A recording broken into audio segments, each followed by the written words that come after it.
नमस्कार। ये सरकार जो है आपको राम भजन में लगाकर धीरे धीरे बीमा कंपनियों को आपकी ज़िंदगी का अभिन्न अंग बना दे रही है और इससे अब आपको कोई छुटकारा नहीं मिलने वाला है। रिसेंटली सुप्रीम कोर्ट ने कहा है कि एक्सीडेंट बीमा आपको तभी देगी बीमा कंपनी जब आप ये साबित कर सको कि आप शराब नहीं पिए थे, आपने गाड़ी तेज़ नहीं चलाई थी, आप रेसिंग नहीं कर रहे थे, इस तरह की तमाम चीज़ें। अब उसमें ये सब लंघियाँ हैं जो आपको लांघनी पड़ेंगी। बीमा कंपनी तो यही साबित करने में लग जाएगी कि साहब आप बीमा के रकम के लायक नहीं हो, चाहे आपके घर में किसी की जान गई हो या इंजरी हुई हो, क्योंकि आप गाड़ी तेज़ चला रहे थे।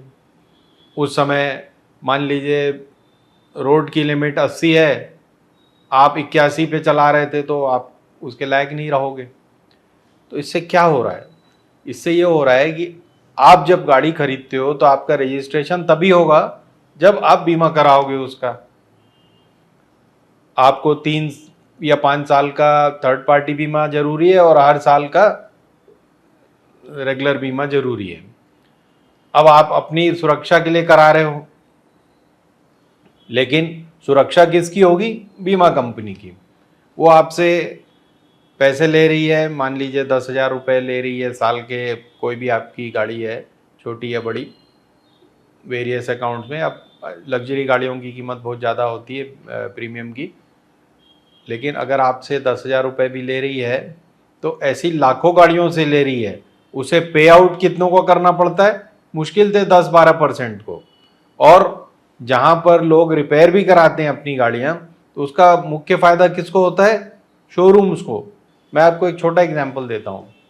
मेरी एक गाड़ी का मामूली सा एक्सीडेंट हो गया, जिसकी टोटल कीमत, मतलब मुझे भी दिख रहा था कि 5-7 हज़ार रुपये से ज़्यादा उसकी रिपेयर की कीमत नहीं आनी चाहिए, एक साइड पैनल में खरोंच आ गई थी।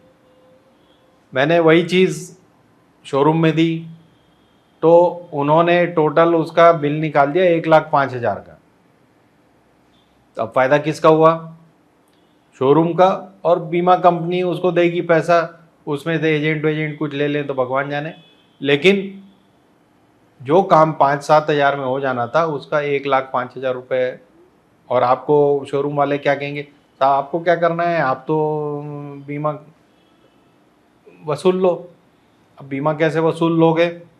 2,000 रुपये तो आपको डॉक्यूमेंटेशन फ़ी देनी पड़ेगी। पहले आप 10,000 दे चुके हो, उस समय आपको नहीं बताया गया कि 2,000 रुपये आपको डॉक्यूमेंटेशन फ़ी देनी है। और बाकी जो प्लास्टिक पार्ट्स यों त्यों उसकी पैसे बीमा कंपनी नहीं देगी। खैर, ये डिटेल्स की बात है। मुख्य बात क्या है कि आपको साबित करना पड़ेगा कि आप गलत नहीं थे। अभी आप कैसे साबित करोगे भाई? या तो आप डैश कैम लगाओ हर गाड़ी में। खैर, मेरा मुद्दा ये है कि बीमा कंपनियों को ऐसे इनडायरेक्टली फ़ायदा पहुंचाए जा रहे हैं, और इसी तरह हर हमारे जीवन के हर पहलू में अब बीमा कंपनियां घुसते जाएंगी, घुस गई हैं। जैसे आप अपना, आपको हर रोज़ आपको आकर कोई ना कोई समझाते रहता है टेलीविज़न पे या मोबाइल पे आपके, कि आप तो साहब बीमा करा लो, 1 करोड़ का 363 रुपये महीने में हो जाएगा। अब आप 1 करोड़ का बीमा करा दो, फाइन प्रिंट जब आप पढ़ोगे तब आपको समझ में आएगा कि वो आप सिर्फ ये दे रहे थे प्रीमियम। जब आपके भर्ती होने की बारी आएगी अस्पताल में, दुनिया भर के और चीज़ें होंगी, तब कहीं जाके वो आपको 1 करोड़ रुपये मिलेगा। आप मर गए तो आपको कोई मतलब नहीं, वैसे भी आपके परिवार को मिलेगा, और वो भी कितने चक्कर मारेंगे भगवान जाने, तब उन्हें हासिल होगा। अब आपने सुना होगा हमारे माननीय प्रधानमंत्री जी को, 5 लाख का बीमा, स्वास्थ्य बीमा पहली सरकार है जो दे रही है। अरे भाई, ये 5 लाख का स्वास्थ्य बीमा आपके किसी फ़ायदे का हो या नहीं हो, प्राइवेट अस्पतालों के फ़ायदे का ज़रूर है। आप इससे ये सोचिए कि कितना नाश हुआ है सरकारी सिस्टम का। गरीब आदमी तो प्राइवेट हॉस्पिटल जाता नहीं, ना उसे पहले 30,000 का वो स्वास्थ्य कार्ड मिलता था, अब मान लीजिए 5 लाख का मिल रहा है। तो वो 5 लाख में उसने क्या क्या दवाइयाँ ली, क्या क्या उसके गैर जरूरी एक्सरे और दुनिया भर के टेस्ट करा दिए, इसका उसे कोई ज्ञान नहीं है। वो तो फायदा किसका हुआ? आपका मामूली सा बुखार भी था और आपको भर्ती करा लिया गया तो 5 लाख रुपए का आपका कार्ड तो खाली करवा देंगे वैसे ही। तो फायदा किसका हो रहा है? प्राइवेट अस्पतालों का। और आप देखेंगे प्राइवेट अस्पताल मशरूम की तरफ फैल गए हैं और इनको सबको कार्ड वैलिड है, वहाँ पर वैलिडिटी उनको हासिल है। कोई बात नहीं है, कम से कम मिल रहा है आपको कुछ ना कुछ, आप ये कहेंगे ठीक है। लेकिन अब आप ये देखिए कि सरकारी अस्पतालों की हालत किस तरह से बद से बदतर होती चले जा रही है और किस तरह से हम सरकारी अस्पतालों में पैसा खर्च करना बंद कर दे रहे हैं। अब ये 5 लाख का बीमा आपका करा दिया, हर आदमी बीमार नहीं पड़ने वाला, लेकिन उसमें कितना खर्च होगा सरकार का?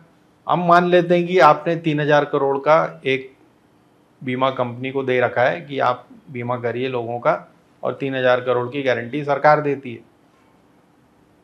वही 3,000 करोड़ अगर आप सरकारी अस्पताल के सिस्टम में डालते तो वो एक परमानेंट इन्वेस्टमेंट हो जाता। किसमें? सरकारी उपक्रम में। और इससे गांव-गांव तक पहुंचने में सहायता मिलती। इससे जो डॉक्टर पढ़ लिख कर आ रहे हैं उन्हें भी आप गांव में जाने के लिए फोर्स कर सकते हो। अभी 2 साल के लिए कहते हैं और पता नहीं कौन जाता है नहीं जाता है।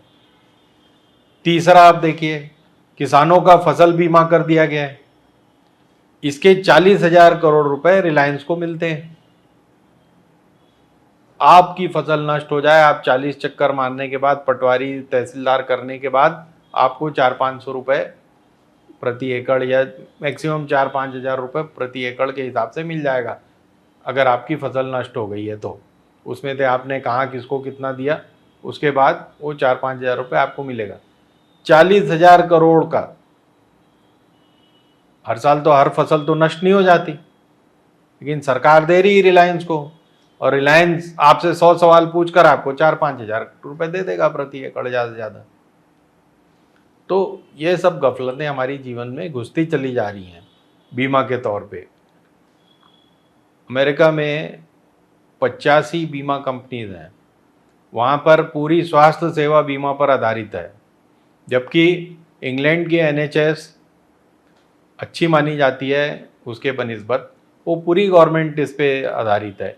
गवर्नमेंट उसको फाइनेंस करती है और उनके आप अस्पताल देखिए, प्राइवेट अस्पताल हमारे यहाँ के शर्मा जाएंगे। अब प्राइवेट अस्पतालों में सर्विस बेहतर हो सकती किसी किसी में, लेकिन उनको आपने सुना ही होगा कि हर डॉक्टर को टारगेट दे दिया गया है कि अब आप टारगेट के अनुसार काम करिए। तो कृषि में, स्वास्थ्य में और आपकी निजी ज़िंदगी के ट्रांसपोर्टेशन में सब जगह बीमा घुस गया है।